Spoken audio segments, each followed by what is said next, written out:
जगातील एकमेव व्यक्तिमत्व जे सदा न कदा चर्चेत असतं अर्थातच तात्या ट्रम्प म्हणजेच डोनाल्ड ट्रम्प. आणि याच डोनाल्ड ट्रम्प यांना न्यायालयाचा मोठा दणका बसलेला आहे.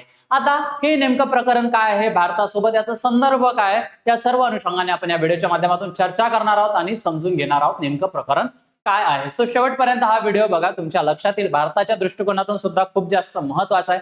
हे काय कनेक्शन आहे तुम्हाला या व्हिडिओच्या माध्यमातून समजून येणार आहे. पण तत्पूर्वी तुम्ही जर राज्यसेवेसाठी तयारी करत असाल तर उत्तर लेखन झिरो टू हिरो हे पुस्तक मार्केटमध्ये अवेलेबल आहे.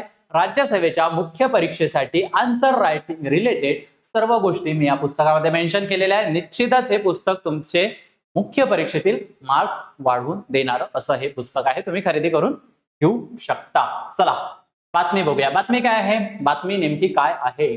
ट्रम्प यांना न्यायालयाचा दणका. H-1B व्हिसासाठी $1,00,000 शुल्क आकारणी रद्द.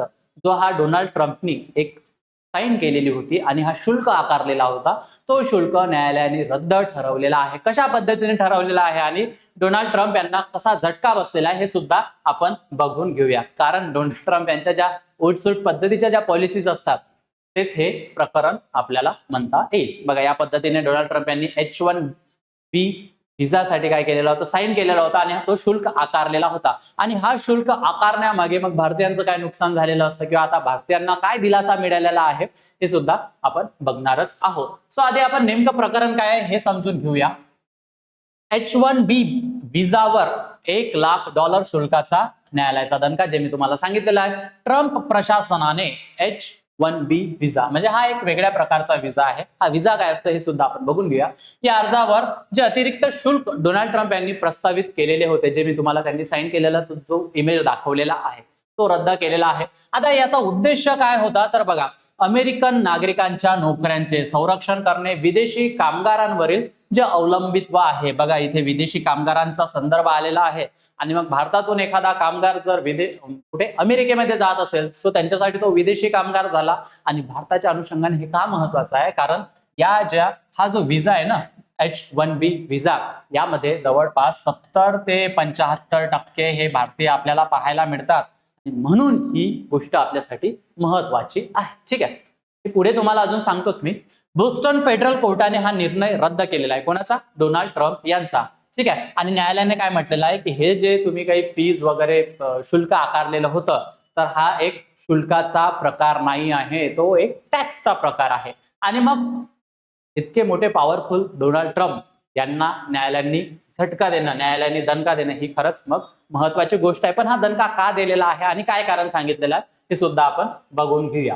पण त्याआधी सर्वात महत्वाचा प्रश्न ज्यांना माहिती नसेल, सो H-1B व्हिसा म्हणजे नेमकं होतं काय, याचा काय रेफरन्स यामध्ये आहे. बघा, अमेरिकेच्या कौशल्याधारित स्थलांतर व्यवस्थेचा हा एक महत्वाचा आधार आहे. काय?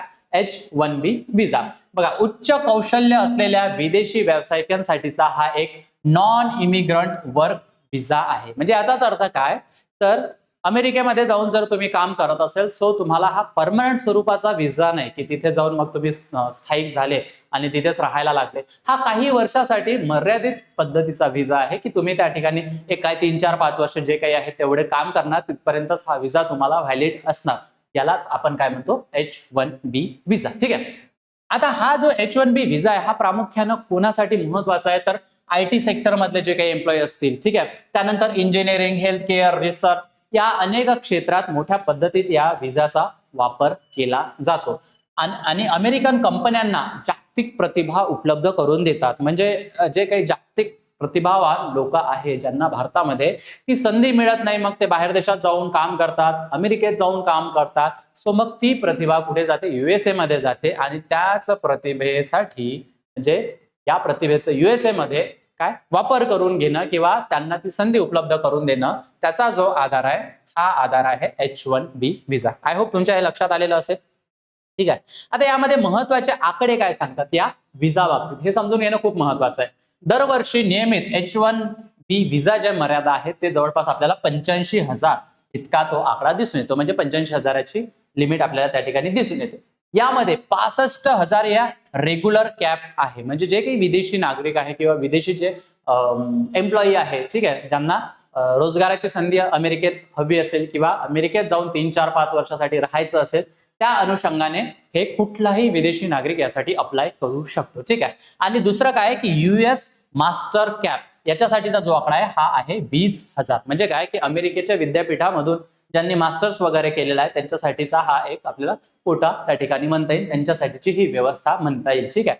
आणि महत्वाचं जे मी तुम्हाला सांगितलेलं आहे, हे जे काही आकडे आहे विजा संबंधित, यामध्ये सुमारे 70 ते 75 हे भारतीय व्यावसायिकांना मिळतात.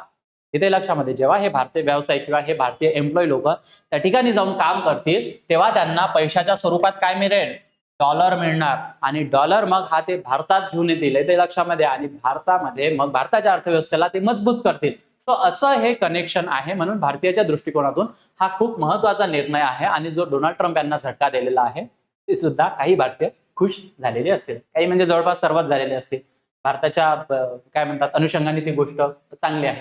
तो बघा आता हे जे शुल्क आहे हे शुल्क का आणले जात होते, कारण डोनाल्ड ट्रम्प यांनी काय असा निर्णय घेतलेला होता. सो ट्रम्प प्रशासनाची भूमिका काय राहिलेली आहे, त्यांनी मांडलेली कारणे काय आहे, तर बघा अमेरिकन रोजगारांचं संरक्षण करणे, की बाहेर देशातून येऊन जे काही परदेशी नागरिक आहेत ते आमच्या देशात येतात आणि तिथे मग रोजगार धरून बसतात. सो अमेरिकेच्या रोजगाराचं संरक्षण करणं हे आमचं प्राधान्य आहे, असं डोनाल्ड ट्रम्प यांचं म्हणणं आहे. विदेशी कामगारांमुळे वेतनावर येणारा जो दबाव आहे तो आम्हाला कुठेतरी कमी करायचा आहे. आउटसोर्सिंग कंपन्यांना आळा घालणे म्हणजे काय, आता आउटसोर्सिंग कंपनी म्हणजे काय की फॉर एक्झाम्पल एखादी अमेरिकन बँक आहे, ठीक आहे, एबी काय आहे, अमेरिकन बँक आहे. त्यानंतर आपल्या भारतामध्ये कुठलेली आहे, कुठल्या TCS असेल, इन्फोसिस असेल, ठीक आहे. आणि या TCS मध्ये काय आहे, एक एम्प्लॉई आहे, ठीक आहे. आता काय होतं की अमेरिकन बँक या TCS कडून काय घेते, सेवा घेते. TCS बँक अमेरिकन बँकला सेवा पुरवते आणि मग या TCS मधला हा एम्प्लॉय, ही जी TCS आहे हे कुठे पाठवते, अमेरिकेला पाठवते. म्हणून मग बरेच जे IT क्षेत्रातले जे आहे की यांना अमेरिकेला पाठवलं, बाहेर देशात पाठवलं, फॉरेनला कंपनीकडून पाठवलं, हे काय, सो हा तो प्रकार आहे. त्यांच्यासाठी आपल्याला काम करायचं असतं त्या अनुषंगाने. तो यालाच ही जी मग TCS आहे ही अमेरिकन बँकेसाठी काम करत आहे, यालाच काय म्हणतो आपण, आउटसोर्सिंग कंपनी. आणि मग यामुळे हा जो एम्प्लॉई त्यांनी पाठवलेला आहे याला आळा घालणे हे काय आहे, डोनाल्ड ट्रम्पची भूमिका राहिलेली आहे. आणि त्यांनी काय सांगितलेलं आहे की अमेरिकन फर्स्ट धोरणाची अंमलबजावणी, म्हणजे प्रथम अमेरिकन म्हणजे अमेरिका फर्स्ट, ठीक आहे. आणि भारतामध्ये काय आहे, इंडियन फर्स्ट आहे का, नाही. आपल्या भारतामध्ये काय, caste first, religion first, statehood first, language first, हे सगळे प्रकार चालतात. असो, प्रशासनाने युक्तिवाद काय दिलेला आहे, तर कंपन्या स्वस्त विदेशी कामगार वापरून अमेरिकन रोजगारांवर परिणाम करतात. म्हणजे ऑफकोर्स जर भारताचा एम्प्लॉय त्यांना मिळत असेल तो स्वस्तात मिळतो, त्यांना कमी पेमेंट त्यांना द्यावं लागतं कम्पेअर टू जे अमेरिकेतले आहे. सो मग अमेरिकेतले जे काय म्हणतात मजदूर आहे किंवा एम्प्लॉय आहे त्यांना खाली राहावं लागत असेल, या संबंधित आपल्याला हे दिसून येतं ट्रम्प प्रशासनाची भूमिका. आता बघा या शुल्कावर आक्षेप का घेतला गेलेला आहे, सर्वात महत्वाचा आहे एक संविधानिक आक्षेप. आता हा संविधानिक आक्षेप काय, तर हा एक पद्धतीचा शुल्क नाही, तर हा एक पद्धतीचा टॅक्स आहे किंवा हा एक पद्धतीचा कर आहे, असा दावा त्या ठिकाणी मांडण्यात आलेला आहे. आणि मग तिथलं जे काही संसद आहे, तिथलं जे काही पार्लमेंट आहे ज्याला काँग्रेस म्हणतात, सो या काँग्रेसच्या मंजुरीशिवाय हा कर आकारणीचा विरोध त्या ठिकाणी झालेला पाहायला मिळतो. म्हणजे अर्थातच हे पॉवर डोनाल्ड ट्रम्प यांचे नाही तर तिथल्या संसदेचे आहे, ठीक आहे. त्यानंतर उद्योग क्षेत्राचा आक्षेप काय आहे, तर H1B कर्मचाऱ्यांची नियुक्ती ही महाग झाली असती, ठीक आहे, कारण त्यांना जर इतका शुल्क लावला गेलेला असता सो ते पैसे त्यांच्याकडून घ्यावे लागलेले असते. सो हा एक कन्सर्न आहे. त्यानंतर IT, AI, हेल्थ केअर क्षेत्रावर मोठा परिणाम झालेला असता, ठीक आहे. मग ते जे एम्प्लॉई आहे ते तिकडे जाऊ शकले नसते, इतका मोठा जर आकारणी शुल्क घेतलेला असता सो त्यांच्या क्षेत्रावर परिणाम झालेला असता. त्यानंतर भारतीयाच्या अनुषंगाने काय, भारतीय IT क्षेत्राची चिंता काय होते, तर सेवा निर्यातीचा जो खर्च आहे तो वाढला असता. आणि आता मी मागे एक व्हिडिओ रेकॉर्ड केला, म्हणजे या सेशन आधी एक रेकॉर्ड केलेला आहे ज्यामध्ये सेवा निर्यातीमध्ये भारताला फायदा झालेला आहे. तो भारतीय अर्थव्यवस्थेला फायदा अचानक कसा झाला तो सुद्धा व्हिडिओ येणार आहे, तो तुम्ही बघून घ्याल, ठीक आहे. सो हा एक तिथे महत्वाचा भाग आपल्याला दिसून येतो. भारतीय कंपन्यांची स्पर्धात्मकता ही काय झालेली असती, कमी झालेली असती. आणि जेव्हा या पद्धतीचे भारतीय आपल्याला बाहेर देशात काम करताना दिसतात, सो डॉलर पैसा हा खूप जास्त महत्वाचा आहे. त्यानंतर जागतिक स्पर्धेचा मुद्दा काय आहे, तर कुशल व्यावसायिक इतर देशांकडे वळू शकतात. अमेरिकेचा जो हा नवोपक्रम आहे त्या क्षमतेवर परिणाम होऊ शकतो. सो ही अनेक आक्षेप आपल्याला डोनाल्ड ट्रम्प यांच्या पॉलिसीवर घेतलेली दिसून येतात. आता न्यायालयाने हा निर्णय का रद्द केलेला आहे, जे काही तिथलं कुठलं बोस्टन आय थिंक, तो या न्यायालयाचे निरीक्षण काय आहे तर $1,00,000 रक्कम महसूल गोळा करण्यासाठी होती, ठीक आहे ही, आणि त्यामुळे ही फीज नव्हती, तर हा काय होता, हा एक टॅक्स होता. आणि अमेरिकेतलं जे सत्ता विभाजन आहे, अमेरिका कशा पद्धतीनं काम चालतं, तर तिथलं जे संसद आहे त्या संसदेतून हा जो टॅक्सेशन आहे, हा जो कायदा आहे तो मंजूर करून घ्यायला पाहिजे होता. परंतु काय डोनाल्ड ट्रम्प यांनी तो मंजूर केला नाही, त्यांनी स्वतः सिग्नेचर केली. सो हे जे अधिकार आहे हे तिथल्या काँग्रेसकडे आहे.